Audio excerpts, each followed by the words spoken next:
Welcome back ناظرین. خواجہ غریب نواز welfare trust کی خصوصی ٹیلی تھون نشریات ہیں. میں عمران ودود ہوں. میرے ساتھ اسٹوڈیوز میں مفتی زیغم گردیزی صاحب بھی موجود ہیں, مفتی علامہ عبدالباسط گردیزی صاحب بھی موجود ہیں, اور حسان عزیزی ہمارے نوجوان ثنا خواہ بھی موجود ہیں. ہم بات کر رہے ہیں چیریٹیبل ورک کے حوالے سے, KGN کے شعبہ جات کے حوالے سے, ساتھ ہی ساتھ ہم ماہ رمضان المبارک کے حوالے سے بھی گفتگو کر رہے ہیں.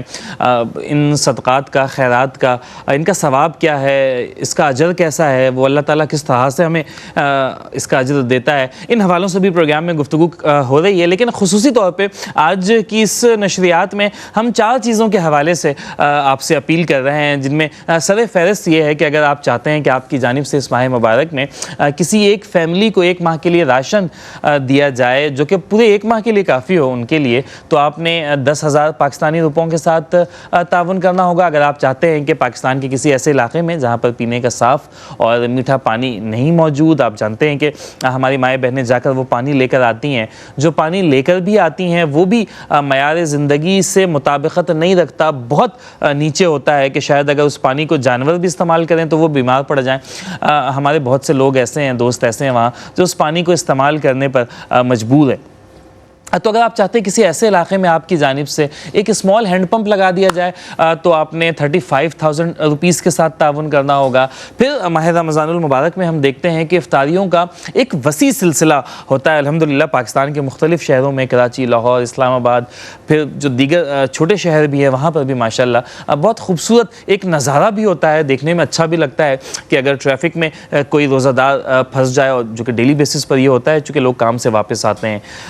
بازاروں سے واپس آتے ہیں, تو انہیں یہ وقت دیکھنا پڑتا ہے. کبھی کبھار ایسا ہوتا ہے کہ اذان کا وقت ہو جائے, ان کے پاس کوئی سامان بھی نہ ہو اور مغرب کی اذان ہو جائے.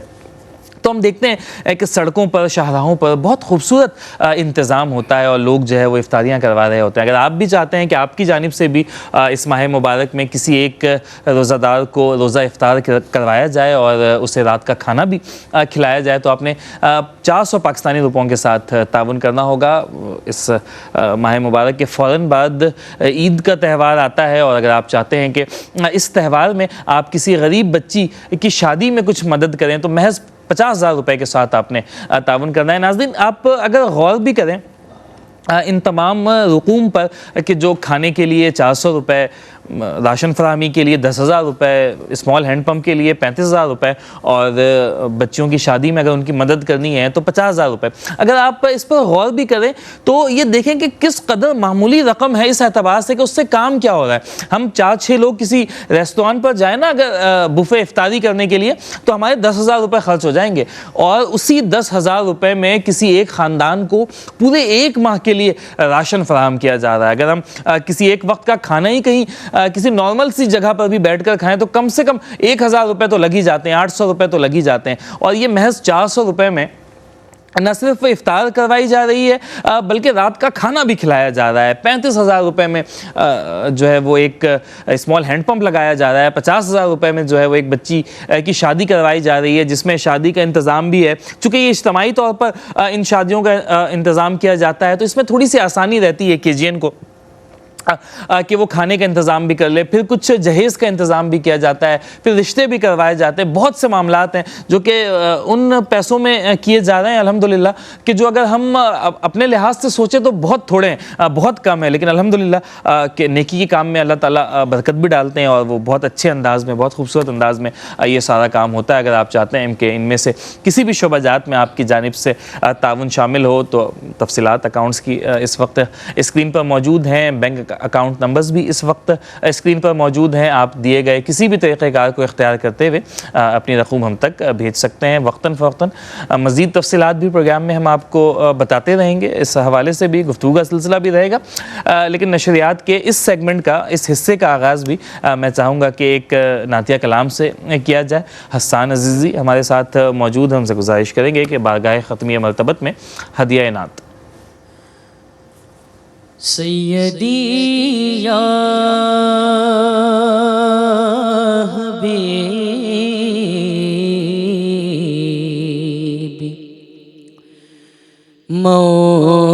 مولائی سیدی یا حبیبی مولائی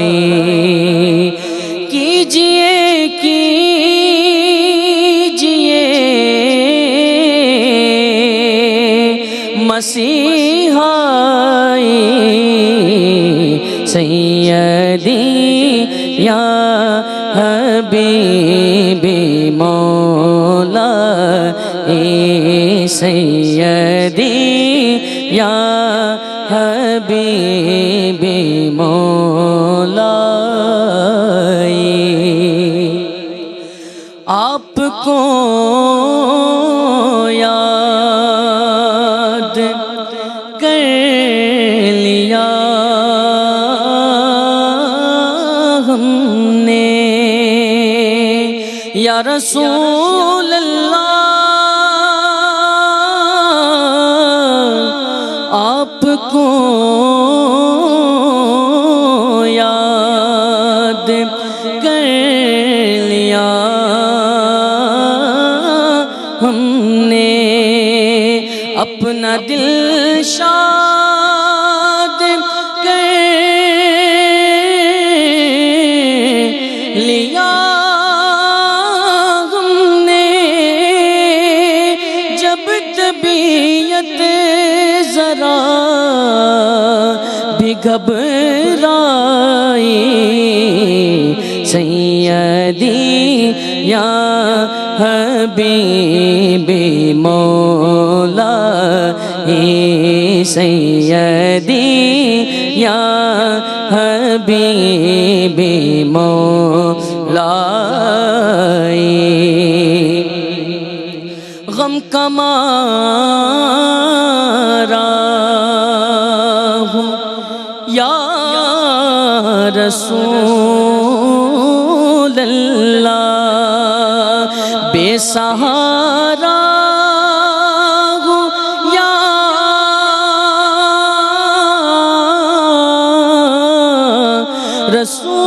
رسول اللہ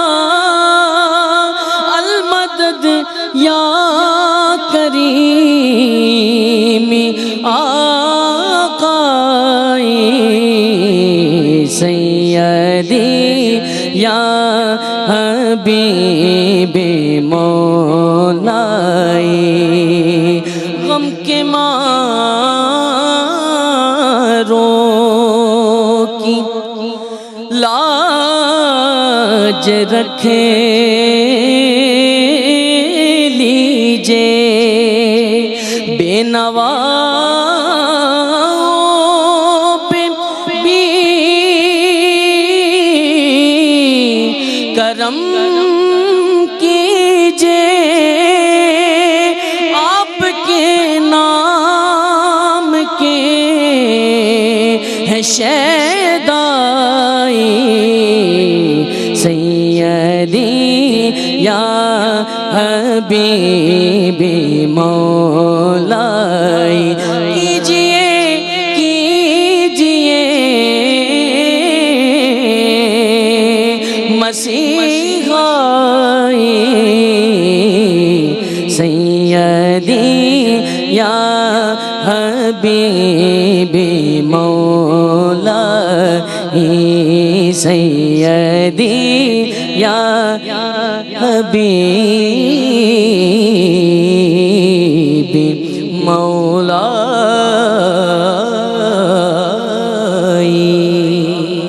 واہ حسان واہ، ماشاءاللہ ماشاءاللہ، سیدی یا حبیبی یا مولائی، یہ کس کا ذکر ہو رہا ہے؟ یہ اس کا ذکر ہو رہا ہے جو وہ آدم و نوح سے زیادہ بلند ہمت، بلند ارادہ، وہ زہد عیسیٰ سے کوسوں آگے، جو سب کی منزل وہ اس کا جادہ، ہر ایک پیمبر نہاں ہے اس میں، ہجوم پیغمبراں ہے اس میں، میرا پیمبر عظیم، وہ جس طرف ہے خدا ادھر ہے، میرا پیمبر عظیم تر ہے، میرا پیمبر عظیم تر ہے، اور جو اپنا دامن لہو سے بھر لے،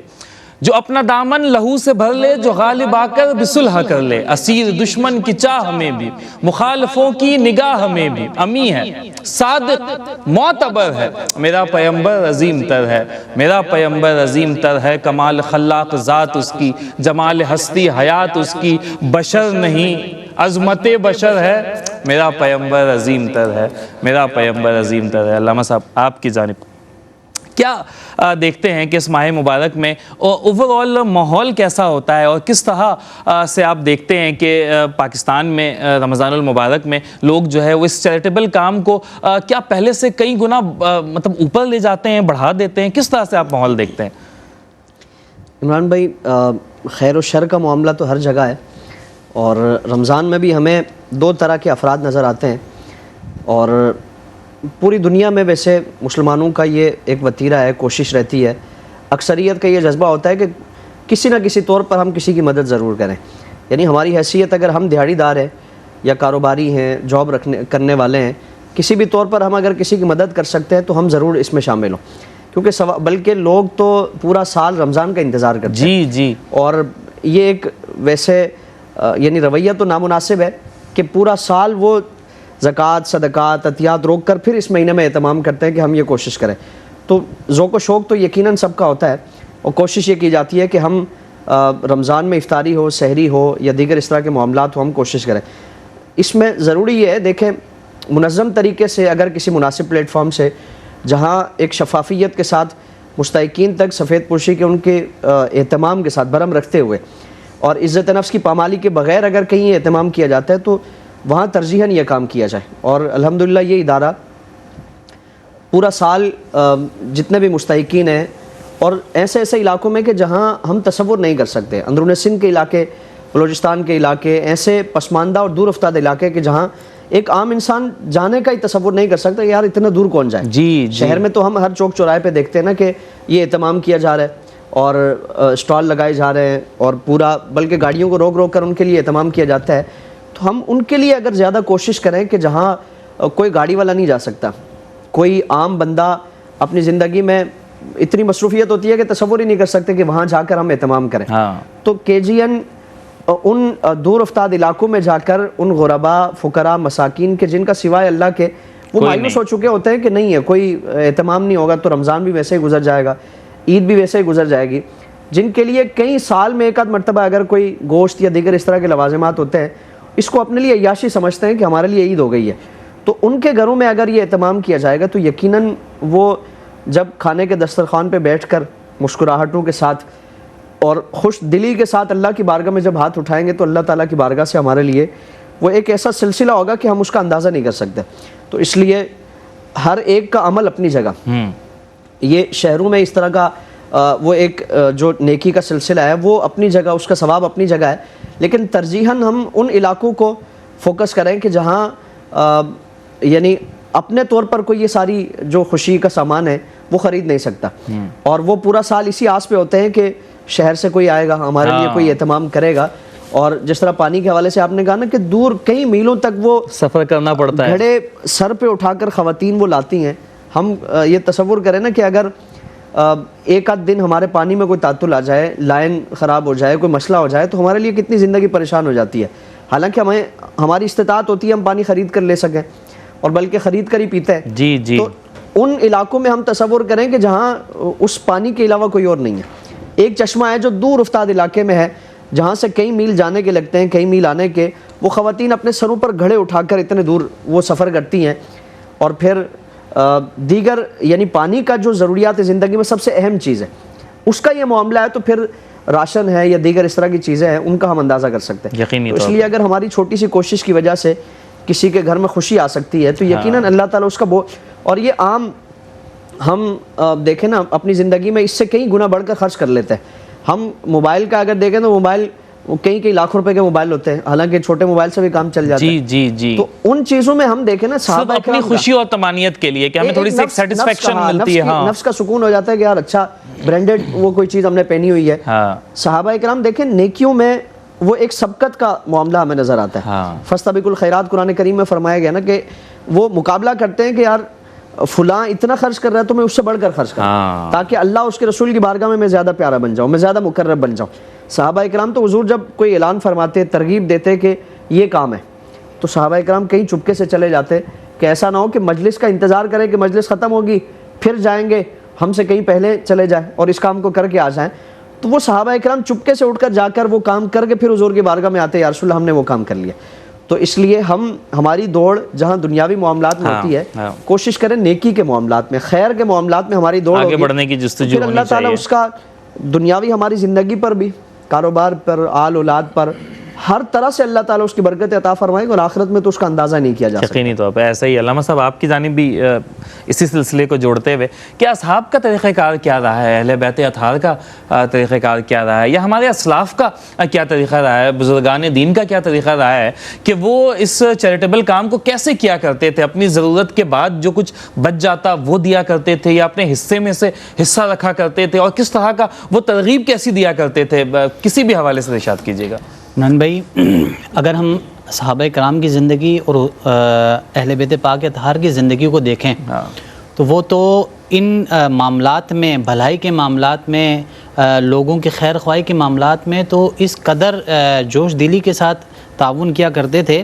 حضرت مولا علی المرتضیٰ شیر خدا کرم اللہ تعالی وجہ الکریم کا ایک واقعہ ہے کہ آپ ایک جگہ تشریف فرما ہیں اور ایک مانگنے والا آپ کی بارگاہ میں حاضر ہوتا ہے، تو آپ اپنے دروازے کی طرف اشارہ کرتے ہیں، اپنے گھر کی طرف، اور اشارہ کر کے کہتے ہیں کہ وہاں جاؤ، اس در سے تمہیں خالی نہیں بھیجا جائے گا. جب وہ سائل اس در پر جاتا ہے اور دست عرض کرتا ہے کہ مجھے کھانا میسر کیا جائے، میں مانگنے والا ہوں یا میں جو ہے اس چیز کا طالب ہوں، تو آپ کے گھر سے جب انہیں سیراب کیا جاتا ہے، دیا جاتا ہے، تو پھر انہیں اس فقیر کو خیال آتا ہے کہ فلاں جگہ پر جس بزرگ نے مجھے بھیجا ہے وہ بھی یقیناً اس ٹائم جو ہو وہ بھوک کی کیفیت میں اور پریشانی کی کیفیت میں. صحیح. جب وہ فقیر اس دروازے پر آنے والے سے عرض کرتا ہے کہ مجھے ایک چیز اور دی جائے، میں ان کی بارگاہ میں بھی پیش کروں کہ وہ یقیناً اس ٹائم جو ہے وہ مجبوری کی کیفیت میں، تو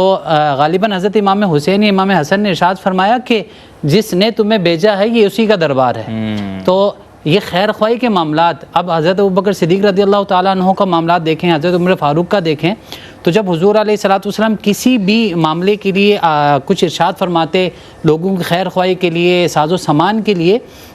تو حضرت ابوبکر صدیق رضی اللہ تعالیٰ عنہ کی زندگی دیکھیں تو آپ پورا ساز و سامان حضور کی بارگاہ میں نشاور فرما دیتے ہیں. اور حضرت عمر فاروق رضی اللہ تعالیٰ عنہ وہ بڑھ چڑھ کر اس میں حصہ لینے کی کوشش کرتے ہیں. پھر حضرت عمر فاروق فرماتے ہیں کہ صدیق میں تجھ سے آگے نہیں بڑھ سکتا، میں تو آدھا مال چھوڑ کر آیا اور تو لے آیا، لیکن تو پورا ہی بارگاہ رسالت میں، اللہ کی بارگاہ میں تو اپنا مال خرچ کرنے کے لیے، بڑھ چڑھ کر حصہ ملانے کے لیے تو شامل ہو گیا. اسی طرح دیگر اصحابہ کرام کو ہم دیکھتے ہیں. تو ہم بحیثیت مسلمان، ہمارا طرز عمل یہ ہونا چاہیے کہ آج جو کیفیات مسلمانوں میں ایک غریب طبقے کی ہے، جس کے لیے میں اور آپ کوشش کر رہے ہیں، اور KGN جیسی ایک متحرک تحریک کوشش کر رہی ہے، تو جیسے ہمارے مفتی صاحب نے فرمایا نا کہ وہ علاقے کہ جہاں پر ہمارا عام انسان کا اپنی مصروفیات کو مد نظر رکھتے ہوئے پہنچنا بڑا مشکل ہے، بالکل ایسا ہی. وہاں پر ہمارے کارکنان، ہمارے ذمہ داران ان علاقوں جات میں جا کر ان غرباء کی کہ جو ہماری طرف ابھی نظر کیے ہوئے ہیں کہ فلاں جگہ سے کوئی آئے گا تو ہمیں کھانا میسر ہوگا. آپ مختلف علاقوں میں دیکھ لیں کہ پانی کا کتنی مشکلات ہیں. آج تو ہم ٹوٹی کھولتے ہیں تو ہمیں پانی آ جاتا ہے، لیکن ہم ان کو دیکھیں جیسے آپ نے فرمایا نا کہ گھڑے اٹھا کر وہ پانی کے لیے جو ہے وہ ترس رہے ہوتے ہیں. حضور علیہ الصلوۃ والسلام نے ارشاد فرمایا، عرض کی گئی، صحابہ کرام نے عرض کی، یا رسول اللہ سب سے بہترین صدقہ کیا ہے؟ حضور نے فرمایا کہ سب سے افضل ترین صدقہ پانی ہے، کہ بندہ کسی کو پانی پلائے. اور پھر فرمایا کہ سب سے افضل ترین صدقوں میں پانی یہ ہے کہ پانی کسی کو میسر کیا جائے، اسے پانی دیا جائے. اور مختلف روایات ہیں پانی کے بارے میں، کھانے کے بارے میں اور دیگر انسان کی ضروریات کے بارے میں. بلکہ ایک روایت میں تو یہاں تک آیا، حضور علیہ الصلوۃ والسلام نے ارشاد فرمایا حضرت عائشہ صدیقہ رضی اللہ تعالیٰ عنہ سے، فرمایا کہ جب شب معراج کو میں باری تعالیٰ کی بارگاہ میں حاضر ہوا اور راز و نیاز کی میری اور میرے رب کے درمیان باتیں ہوئی، تو میرے رب نے ارشاد فرمایا کہ اے محبوب، اگر آپ کا کوئی امتی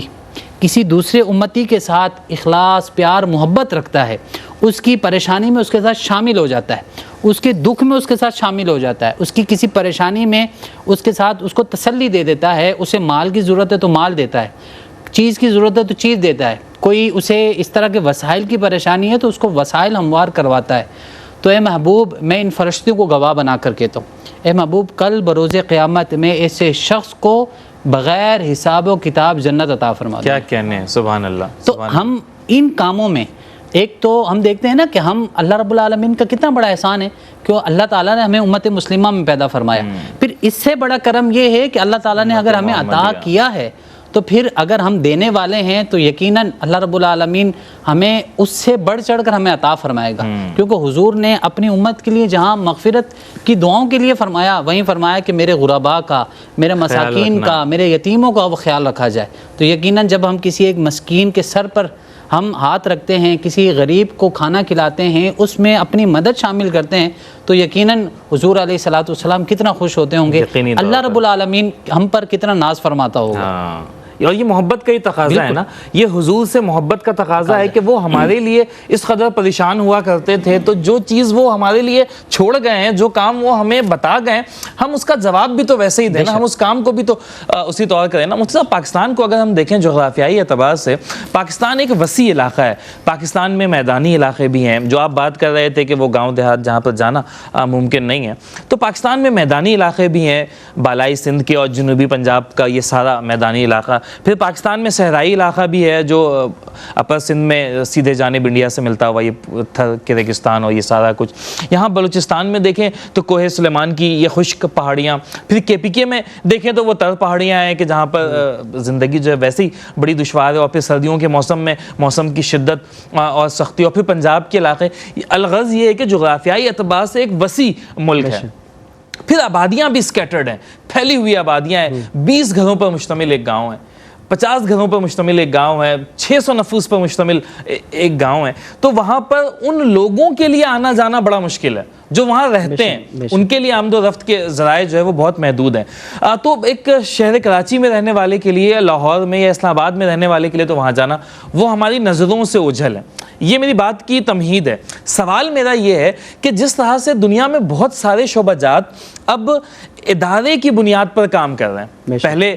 کسی کو علم حاصل کرنا ہو تو فلاں قاضی کے پاس چلا گیا، فلاں مدرس کے پاس چلا گیا. آج مدارس ہیں، اسکولز ہیں، کالجز ہیں، یونیورسٹی ہے. کسی کو علاج کروانا ہو تو فلاں حکیم کے پاس، مشہور حکیم ہوا کرتے تھے، آج ہاسپٹلز ہیں. سیکیورٹی کے لیے آج پولیس کا ڈپارٹمنٹ ہے. یعنی کہ ہر کام ادارے کے تحت ہو رہا ہے. میں نے آغاز میں بات کی کہ پاکستان ایک ایسا ملک جہاں پہ اسکیٹرڈ آبادیاں، تو کیا آپ کو نہیں لگتا مفتی صاحب کہ جو یہ خیر کا یہ چیریٹیبل کام ہے یہ بھی ادارے کی زیر نگرانی ہونا چاہیے؟ پرسنل کیپیسٹی میں تو یہ کام بہت محدود ہو کر رہ جائے گا. اگر ادارہ جاتی بنیاد پر ہوگا، آرگنائزیشنل لیول پر ہوگا، تو اس کام کے دور رس نتائج مرتب ہوں گے. ٹھیک کہہ رہا ہوں؟ اس حوالے سے روشنی ڈالیے گا. یقیناً عمران بھائی، کسی بھی کام کو منظم اور مربوط اور مضبوط طریقے سے کرنے کے لیے لازمی ہے کہ وہ ایک مناسب پلیٹ فارم سے ہو، جہاں وہ ادارہ بھی اپنے متعلقہ جتنے علاقے ہیں اس میں اس کا ایک نیٹ ورک موجود ہو، پورا سال اس کی کوششیں جاری ہوں، اور ایک ریکارڈ موجود ہو دینے والے کا بھی، لینے والے کا بھی. یہ ساری چیزیں میٹر کرتی ہیں نا، کہ آپ اگر کسی کے پاس کوئی کسی تنظیم کے پاس کوئی اپنی امانت جمع کرواتے تو وہ ایک امانت کی حیثیت رکھتی ہے، اس کو اس کے مستحق تک پہنچانا ہی اس کی بڑی ذمہ داری ہے، اور باقاعدہ اس کا شفاف طریقے سے ریکارڈ رکھا جاتا ہے. جس طرح پورا سال یہ جو فلاحی منصوبہ جات ہیں کہ کبھی کنویں کھدوانے کا سلسلہ ہے، کبھی راشن پیک کی تقسیم ہے، کبھی جہیز کا معاملہ ہے، مساجد کی آباد کاری اور مساجد کو بنانا ہے، پھر اسی طرح عید قربان میں ہم دیکھیں، یعنی ہم اگر ان سارے منصوبہ جات کا تفصیلی جائزہ لینا تو کراچی جیسے علاقے سے گوشت باقاعدہ اس کو پیک کیا جاتا ہے، بنایا جاتا ہے باقاعدہ. یعنی وہ علاقے ایسے ہیں کہ آپ جا کے گوشت اگر خالی گوشت دے بھی دیں تو ان کے پاس کوئی پکانے کے انتظامات نہیں ہیں، تو باقاعدہ سے پکا کے ان کے گھروں تک جا کے چھوڑ کے آئے. سردی کا موسم آتا ہے تو کمبل کی تقسیم ہے یا دیگر اس سے متعلقہ جو اشیاء ہے، یعنی جتنے بھی انسانی زندگی سے جڑے ہوئے مسائل ہیں، پریشانیاں ہیں جن کو انسان فیس کرتا ہے، اور ہر علاقے والا. اندرون سندھ میں ایسے علاقے کہ جو عید قربان کے موقع پر جب ہمارے کارکنان جاتے ہیں اور اس کی فوٹیجز وغیرہ چلائی جاتی ہیں تو وہ اتنے دور افتاد علاقے ہیں کہ وہ مایوس ہو چکے ہوتے ہیں کہ ہماری طرف کسی نے نہیں آنا. یعنی ان علاقوں میں دور دراز علاقے ہیں، کیونکہ اکثر افراد جو مخیر حضرات ہیں یا فلاحی تنظیمیں وہ جب ٹریول کرتی ہیں تو جو ہائی وے کے آس پاس کے علاقے ہوتے ہیں ان میں وہ اپنے کام کاج نمٹا کے واپس آ جاتے ہیں. اکثر کا یہ معاملہ ہے، اور یہ اتنا یعنی کہ زیادہ احتیاط نہیں کی جاتی. تو باقاعدہ سے اس میں دور علاقے ان کا پہلے وزٹ کیا جاتا ہے، ڈیٹا اکٹھا کیا جاتا ہے، اس میں جو مستحق ہیں ماہانہ بنیادوں پہ ان کے لیے سارے اس طرح کے اہتمام کیے جاتے ہیں. تو اس لیے جو شفاف طریقے سے گراؤنڈ پہ موجود ہیں، ہاں جو ادارے شفافیت کو برقرار رکھتے ہوئے علماء کی باقاعدہ سرپرستی میں، نگرانی میں، قدم قدم پر ان کی نگرانی رہتی ہے کہ فنڈز کس مد میں آئیں، کس مد میں ان کو خرچ کرنا ہے، کیسے خرچ کرنا ہے، یہ ساری چیزیں ریکارڈ کا حصہ ہوتی ہیں. تو اس لیے ایسا شفاف پلیٹ فارم کہ جہاں عرصہ دراز سے یہ سلسلہ جاری ہو ساری ہے. تو اور ماضی کی ساری جو چیزیں ہیں، کوششیں کاوشیں، وہ سب کے سامنے ہے. تو اس لیے کوشش کی جائے کہ ایسے پلیٹ فارم جہاں شفاف طریقے سے مستحق تک آپ کی امانت پہنچائی جاتی ہے، کوشش کی جائے. کئی ایسے ادارے ہیں کہ جو برسہ برس تک فنڈز وہ اکاؤنٹ میں پڑے ہوئے ہیں. یعنی ہمارے علم میں کئی ایسے ادارے موجود ہوتے ہیں کہ وہ آپ آج زکوٰۃ دے رہے ہیں، آپ پہ آج زکوٰۃ لازم ہوئی ہے، وہ 10 سال بعد آپ کی زکوٰۃ کی ادائیگی ہو رہی ہے، 5 سال کے بعد مستحق تک آپ کی زکوٰۃ پہنچ رہی ہے. تو ایسے افراد یا ایسے ادارے، وہ ان سے گریز کیا جائے اور کوشش یہ کی جائے کہ شفاف طریقے سے، ماضی بھی سب کے سامنے ہے، منصوبہ جات وہ مستقبل کے ہیں، وہ سب کے سامنے ہے. تو اس لیے کوشش کی جائے. رمضان قریب ہے، رمضان میں سحری ہے، افطاری ہے اور راشن سے متعلق چیزیں ہیں. پھر اس سے متصل عید ہے. عید میں ہم یہ تصور کریں نا کہ ہمارے بچے جب اچھا کپڑا پہنیں گے تو کیا غریب کے بچے کا دل نہیں ہے؟ کیا وہ نہیں مچلے گا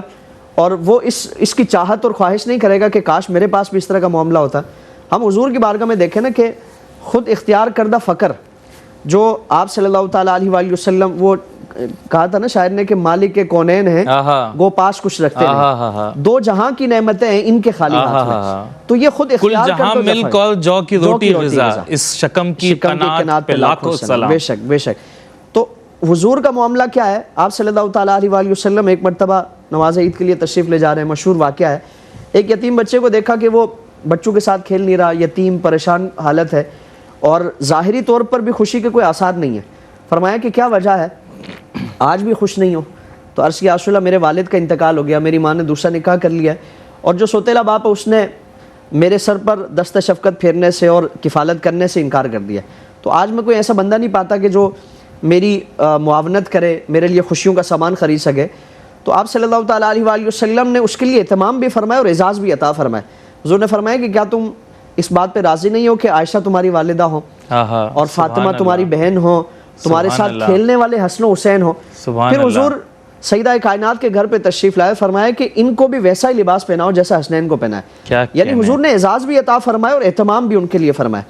تو کاش کہ ہمارا یہ سلسلہ ہو، ہمارا یہ اہتمام ہو کہ ہم ان کے لیے بھی خوشیوں کا سامان خرید سکیں، اہتمام کر سکیں. اور یقیناً یہ ایسا عمل ہے کہ اگر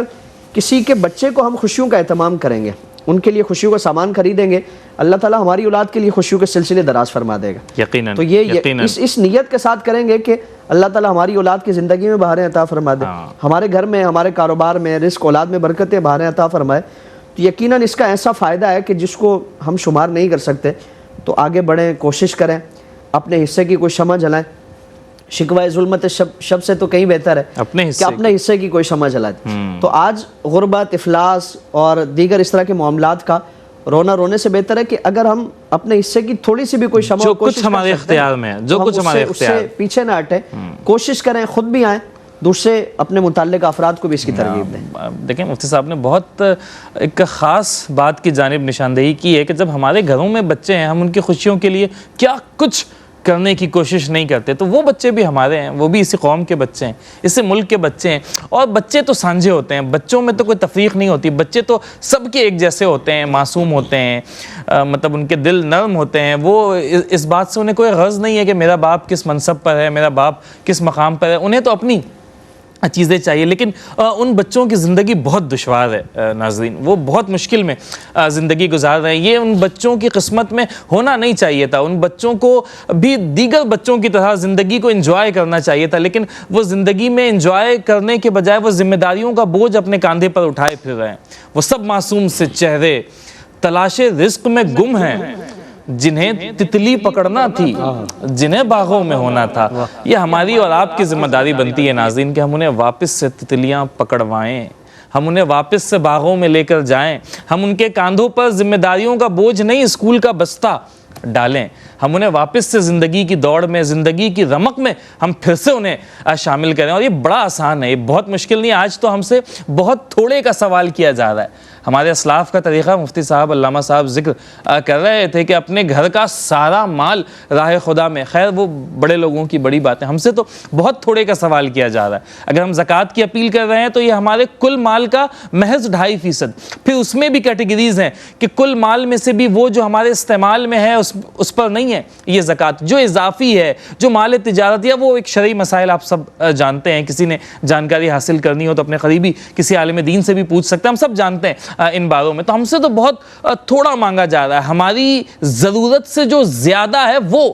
مانگا جا رہا ہے. لیکن ان بچوں کے پاس آپ یقین جانیں کہ جو ہمارا 2.5% ہے وہ ان کا 100% ہے. ان کے لیے وہ سب کچھ ہے. ہمیں شاید پتہ بھی نہ چلے, ہمارے اکاؤنٹ نمبرز میں, ہمارے بینک ڈیٹیلز میں جو ہے نا وہ کچھ ڈیجٹس کم ہو جائیں گے, ہمیں پتہ بھی نہیں چلے گا کہ وہ فگرز جو ہے اس میں کچھ تھوڑی بہت کٹوتی ہو چکی ہے. لیکن ان کے لیے وہ سارا کچھ ہے, ان کے لیے زندگی ہے, ان کے لیے حیات ہے, ان کے لیے خوشی ہے, روشنی ہے. وہ بھی عید کو اسی طرح سے سیلیبریٹ کر پائیں گے. تو کم از کم وہ, میری زبان تو نہیں ہے پنجابی, لیکن اس کی ایک کہاوت ہے نا کہ تیری میری کی ہوندی ہے, دھی تو آخر دھی ہوندی ہے. بیٹیاں تو سانجھی ہوتی ہیں, وہ ہماری بیٹیاں ہیں, بچے ہیں. مجھے والنٹیئرز بتاتے ہیں کہ ہم انہیں جب عید کے تحائف دینے کے لیے جاتے ہیں تو اس میں کپڑے بھی ہوتے ہیں, اس میں جوتیاں بھی ہوتی ہیں, اس میں کیچر بھی ہوتا ہے, اس میں لپسٹک بھی ہوتی ہے, اس میں چاکلیٹس بھی ہیں. اور بچیوں کے لیے جو ہے وہ ایک, وہ جس طرح سے ہماری بچیاں آپ نے دیکھا ہوگا نا کہ عید کے موقع پر ایک خاص اہتمام ہوتا ہے بچیوں میں کہ وہ ہینڈ بیگ لٹکا کر گھومتی ہیں. تو ان بچیوں کے لیے بھی ہینڈ بیگس جو ہے وہ فراہم کیے جاتے ہیں. پھر لڑکوں میں جو چھوٹے لڑکے ہیں, یہ ہم سب نے اپنے ارد گرد یہ چیز دیکھا ہوگا کہ باقی سال کے دنوں میں وہ اگر رسٹ واچ کا استعمال نہ بھی کریں تو عید کے دنوں میں وہ چھوٹے بچے جو ہے وہ رسٹ واچ پہن کر جو ہے وہ گھومتے ہیں, اور پھر وہ گلاسز لگا کر, رنگ برنگی وہ چشمے لگا کر جو ہے وہ گھومتے ہیں. تو اس بات کا بھی اہتمام کیا جاتا ہے کہ ان لوگوں کو جب عید کے تحائف دیے جائیں تو ان مطلب یہ چیزیں بھی اس میں شامل رکھی جائیں جو ہمارے گھروں میں ہمارے بچے جو ہے وہ پسند کرتے ہیں. تو بڑا خوبصورت ہے. اور دیکھیں یہ ہماری ذمہ داری ہے نا کہ ہم نے معاشرے کو بھی خوبصورت بنانا ہے نا. جس حال میں یہ معاشرہ ہمیں اپنے اجداد سے ملا ہے اس سے بہتر انداز میں اپنے آنے والی نسلوں کو ہمیں یہ معاشرہ دے کر جانا ہے. اور اگر جب ہم چاہتے ہیں کہ ہمارا معاشرہ پرامن ہو, لطیف ہو, مطلب معاشرے میں اچھی روایات جو ہے وہ جنم لیں, اچھی روایات چلیں, اور ظلم, جبر, تشدد, استبداد سے ہمارا معاشرہ پاک ہو, تو ہمیں معاشرے کے پسے ہوئے طبقے کو اپلفٹ کرنا ہے, ہمیں مساوات کو برقرار رکھنا ہے معاشرے میں, یا اس کی کوشش کم سے کم کرنی ہے. تبھی ایک خوبصورت معاشرہ ہم اپنی آنے والی نسلوں کو دے کر جائیں گے. مفتی صاحب, علامہ صاحب, آخری لمحات ہیں, احساس کے حوالے سے,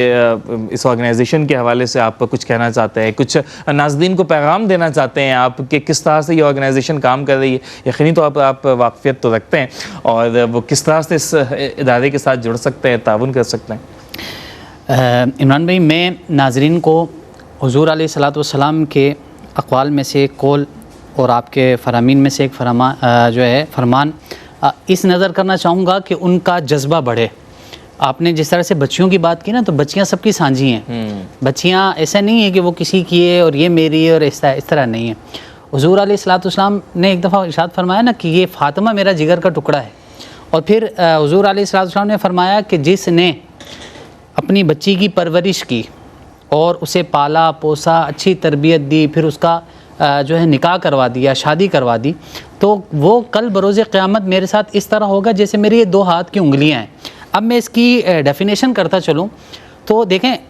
جو غریب ماں باپ ہیں, جس طرح سے آپ نے کہا نا کہ وہ بچیاں کہ جو دوسرے بچیوں کو دیکھ کر ترستی ہیں کہ ان کے کپڑے, ان کا حلیہ, ان کا رہن سہن, ان کا اٹھنا بیٹھنا, ان کا سٹیٹس کیا ہے, وہ بھی بالخصوص ان تہوار میں جو خوشی کے تہوار ہیں, تو یقیناً وہ اپنے دل میں ایک غم اور مشکلات پیدا ہوتی ہیں ان کے دلوں میں, ان کے دماغوں میں.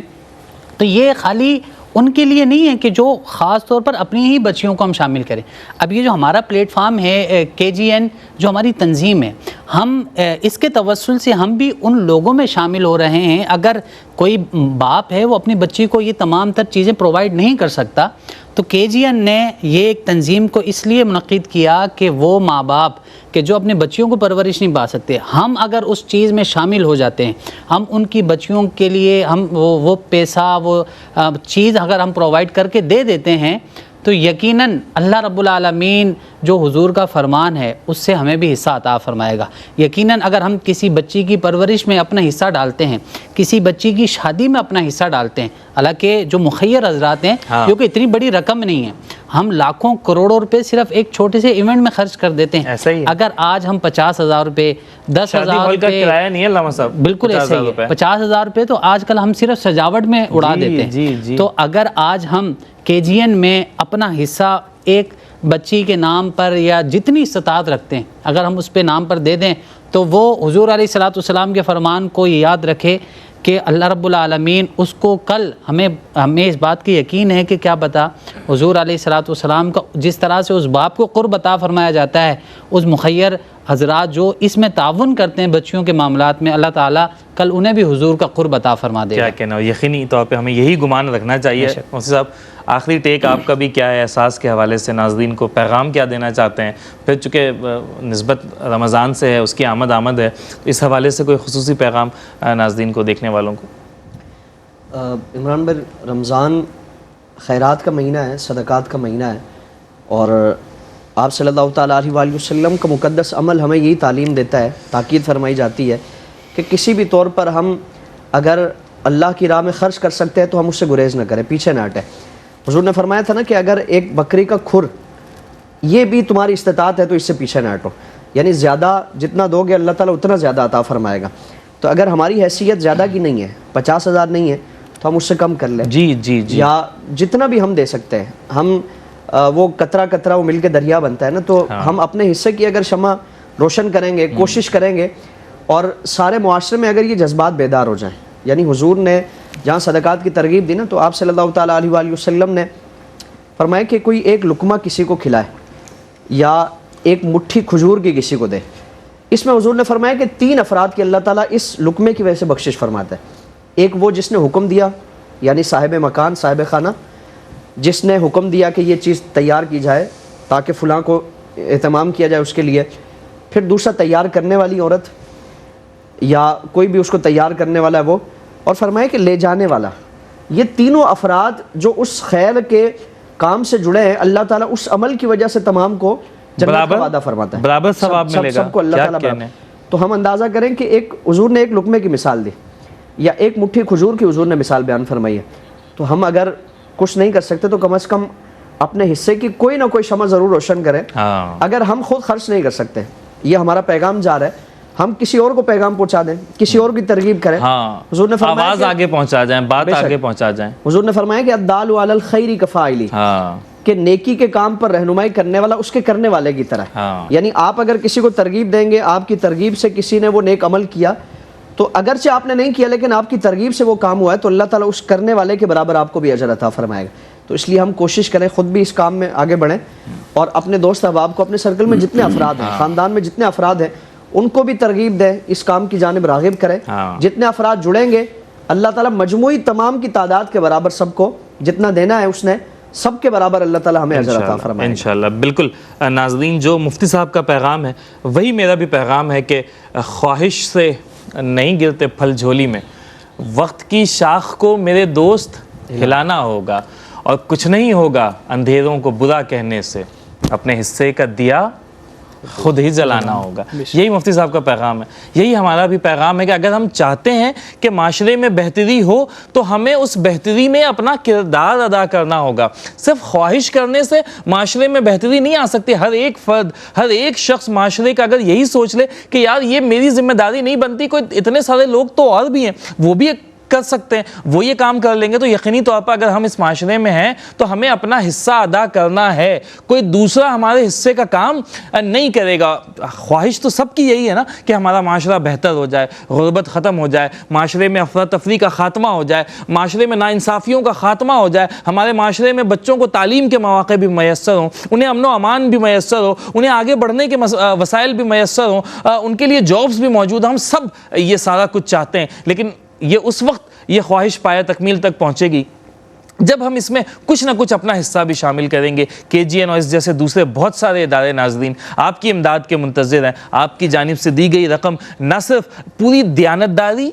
ایمانداری سے خرچ کی جائے گی، بلکہ میں اس میں ایک اضافہ بھی کرتا ہوں کہ کسی چیریٹیبل آرگنائزیشن میں دیانتداری اور ایمانداری تو بہت اہم ہے، لیکن کسی چیریٹیبل آرگنائزیشن میں صرف یہ چیز اہم نہیں ہے، کریڈیبلٹی بھی بہت اہم ہے، اس کے لیے صلاحیت کا ہونا بھی بڑا اہم ہے کہ کیا اس ادارے کے اندر اتنی صلاحیت ہے کہ اپنی تمام تر ایمانداریوں کے باوجود وہ اس کام کو ڈیلیور کر سکتا ہے، ٹھیک طرح سے کر سکتا ہے۔ تو یہ بڑا اہم ہے کہ ایمانداری کا ہونا تو اہمیت کا حامل ہے، لیکن کریڈیبلٹی کا بھی ہونا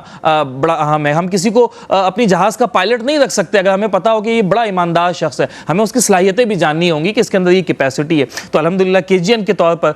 KGN ایک ایسا پلیٹ فارم ہے جو آپ کو یہ سہولت دے رہا ہے کہ آپ دنیا بھر میں کہیں بھی موجود ہوں، آپ کی جانب سے دی گئی ڈونیشنز انشاءاللہ پاکستان میں موجود، پاکستان کے مختلف علاقوں میں بسنے والے مستحقین تک انشاءاللہ پوری دیانتداری، ایمانداری اور کیپیسٹی کے ساتھ، کریڈیبلٹی کے ساتھ انشاءاللہ العزیز پہنچا دی جائے گی۔ نشریات ختم ہو رہی ہیں، لیکن ہمارے اکاؤنٹ نمبرز کھلے ہیں،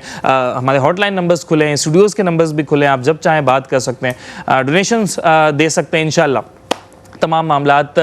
بحسن خوبی انشاءاللہ ادا کر دیے جائیں گے۔ میں اپنے مہمانوں کا شکریہ ادا کرتا ہوں کہ آپ اپنے قیمتی وقتوں میں سے وقت نکال کر یہاں پر تشریف لائیں۔ اجازت چاہتے ہیں آپ سے، آخری لمحات میں جانے سے پہلے ایک نعتیہ کلام بھی ہم پروگرام میں شامل کریں گے، اسی پر پروگرام کو ختم کریں گے۔ اپنے میزبان ڈاکٹر سید عمران ودود کو اسی دعا کے ساتھ اجازت دیجیے کہ رب تعالیٰ آپ کو ایسا عروج، ایسی بلندی عطا کرے جو کبھی زوال آشنا نہ ہو۔ بے طلب بھی کہ یہاں ملتی ہے، آتے جاتے بے طلب بھیک، بے طلب بھیک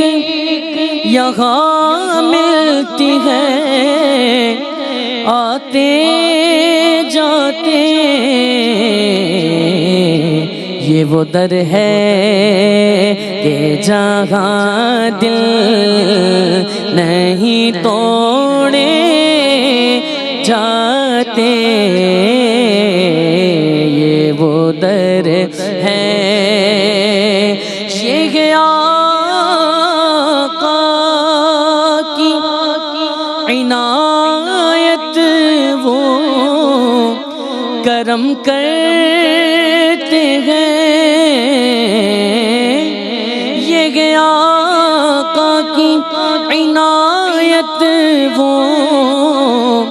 کرم کرتے ہیں، ورنہ ہم جیسے کہاں در پہ بلائے جاتے، ورنہ ہم جیسے کہاں در پہ بلائے جاتے، یہ وہ در ہے، شگر سرکار کی ہم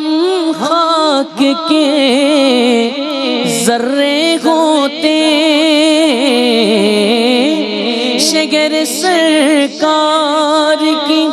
ہم خاک کے ذرے ہوتے،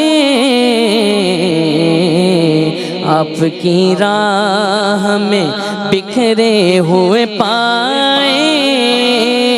جاتے، آپ کی راہ میں بکھرے ہوئے پائے جاتے، یہ وہ در ہے، ہم کہاں ہوتے کہاں ہوتی ہے محفل الطاف، ہم کہاں ہوتے کہاں ہوتی ہے محفل الطاف، خاک کربل پہ اگر سر نہ کٹائے جاتے، خاک کربل پہ اگر سر نہ کٹائے جاتے یہ وہ در ہے کہ جہاں دل نہیں توڑے جاتے